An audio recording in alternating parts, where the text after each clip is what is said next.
America loves a comeback.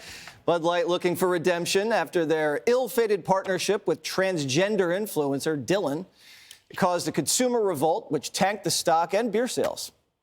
The Light now trying to do what's right to win back customers, ditch the woke, and go back to being funny and patriotic.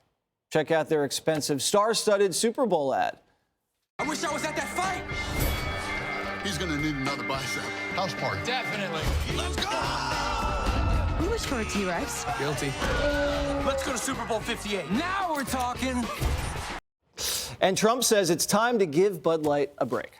The former president posting on Truth Social and saying that while the Mulvaney's done a mistake of epic proportions, Bud Light has paid the price and perhaps deserves a second chance. Judge Janine, one of the most effective boycotts ever, Bud Light. Should we let Bud Light transition back into a man? Oh, I like the way you put that. Yeah. But it's a horse, isn't it? A Clydesdale? That's right. You're right. Here's the thing. You know, there's no question that Anheuser-Busch is a company that employs a lot of Americans.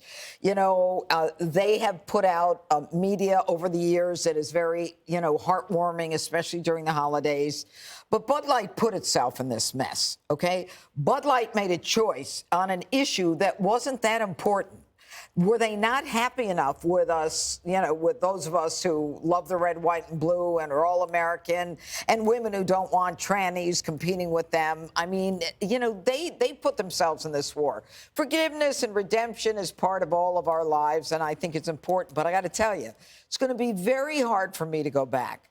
Because I have very bad, and I'm a beer drinker, by the way. I started drinking Pabst Blue Ribbon years ago. PBR, let's go. Yeah. So, I mean, I love beer, but, Okay, Kavanaugh. that's it.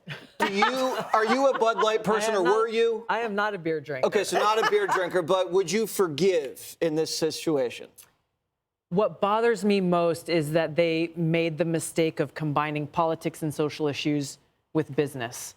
I think the most frustrating thing for us is that more and more Americans see businesses doing this, getting involved in areas that should be left to politicians rather than just focusing on providing a good product and good service. That's what I hope that more of these businesses actually do, so that we as consumers don't have to think about, oh, well, is this a woke business or an anti-woke business, or is this MAGA or is it anti-MAGA?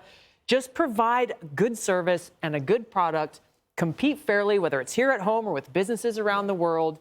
And leave all the politics to the politicians. When a man wrongs you, Dana, and comes crawling back on his hands. Hashtag never forget.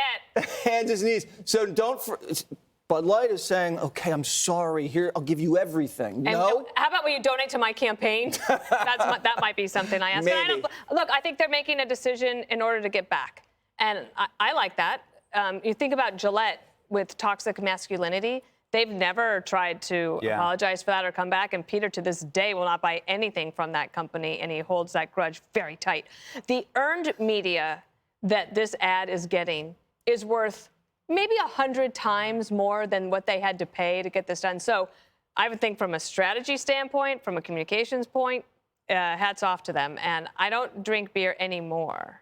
But I used to love a PBR, Judge. Yeah. Yes. All right, you remember they hired that woman that ran this campaign, ran it into the ground. It's her fault. She's gone. She's gone. She's gone. I mean, you have to remind yourself that we won. Wokeism is dead. When you see this swift response, and I think Bud Light does deserve a second chance because there are 17,000 employees there who are a lot like us. They had no control over that decision, so why punish them because of one lady? That one lady did that. And when you're seeing the sharp turn that Bud is taking with UFC and with the comedian Shane Gillis, you couldn't get further away from Dylan Mulvaney if you hired the Hells Angels. So they're sending a clear message, which is Dad's home, and he's pissed. And don't ever mess with my Bud Light again. Right. The message that Bud Light is sending is they're sending it to themselves, not just us. And a lot of companies have learned from this Bud Light fiasco. One, you go broke insulting your audience, see CNN, right? You go broke listening to Twitter activists who never never use your product, especially beer, and their ideas are delusional and begging for attention, and you're stupid for listening to anybody born after 1990 who take that crap seriously. It's not on the audience. It's not the audience fault. They weren't transphobes. They didn't like Dylan Mulvaney because she was annoying.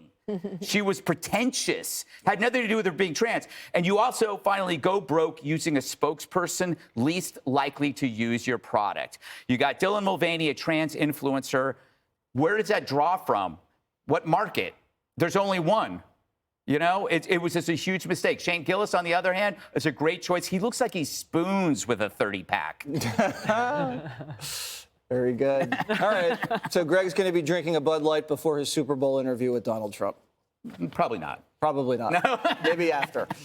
Coming up, Taylor Swift is going to war with a college student. Hey, Sean Hannity here. Hey, click here to subscribe to Fox News YouTube page and catch our hottest interviews and most compelling analysis. You will not get it anywhere else.